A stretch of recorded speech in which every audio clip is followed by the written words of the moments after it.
Hi, how are you doing today? I wonder if any of you have ever watched the programme The Repair Shop. This is one of my mum's favourite programmes, and she's actually applied to be on it to have something restored, with no luck as yet. In this programme, if you haven't seen it, people bring along their items which may or may not have any monetary value, but they are of great value to them personally, and experts bring them back to life. They restore them. I'm sure we all have something we'd like to be restored and brought back into use. I wonder if any of you have ever worked at restoring anything. To do this, you've possibly spent hours lavishing care, attention and love on something to return it to its former glory. I watched the reinstatement of the railway line here in Banchory and wonder at the dedication the volunteers show in giving their time and the effort that they put in to restore that. As Christians, we celebrate the joy of Easter and the renewal of hope this brings. But we are often in need of a bit of repair too. Today, I want to talk a bit about Jesus restoring his disciples. And to do this, he showers them with his care and attention. This is such a beautiful story of grace and compassion, loving and kindness. And through it, we see so much more of who Jesus is and how he wants us to live our lives. John crafts the story so well, and it makes compelling reading as it's filled with so much detail. You can find this in John chapter 21, if you'd like to read the story. The start of this story has 7 disciples fishing on Lake Galilee, 7 men who were fishermen returning home, back to their roots. This was where we first met them, before they were disciples of Jesus, and like we all do, when our lives are turned upside down, they have returned to where they feel comfortable, which is important as they were feeling quite lost, with no real idea of what they were going to do with their lives now. They had returned home, and Simon Peter said he was going out to fish, and the others went with him. We're told it was dark. Does darkness just describe the night? Or does it also describe the mood and how they were feeling?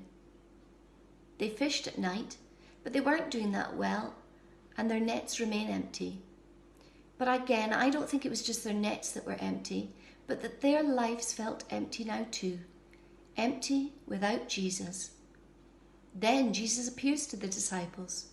He is appearing to broken and vulnerable men who had no sense of hope for the future. Disciples, like us, desperately in need of a fresh start with God, desperately in need of finding value and worth and a sense of identity, to know that they are loved and that their lives are worth something. Jesus knows how weak and vulnerable his disciples are feeling. He knows how much they are hurting. He knows how much they need to be met with love. And so he appears to them and calls to them, his children. This a clear indication of the depth of love and sense of protection he has over them. Jesus is restoring them.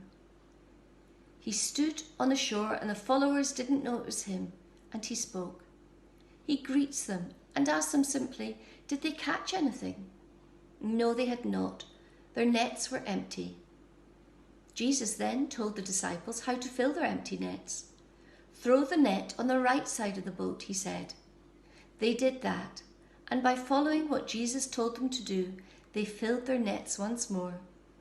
Jesus is once again showing the disciples who he is, his authority over all things, and of course his love for them, and with this he is showing he has forgiven them.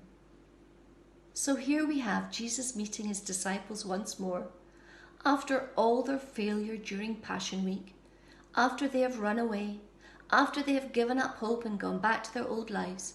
Jesus meeting with them in the same way he met them on day 1, doing the same thing that introduced them to him at the beginning. And it's as if he's saying, do you remember how it was before? It can be like that again. Let's get back to the beginning and start again. I forgive you, and I am still calling you.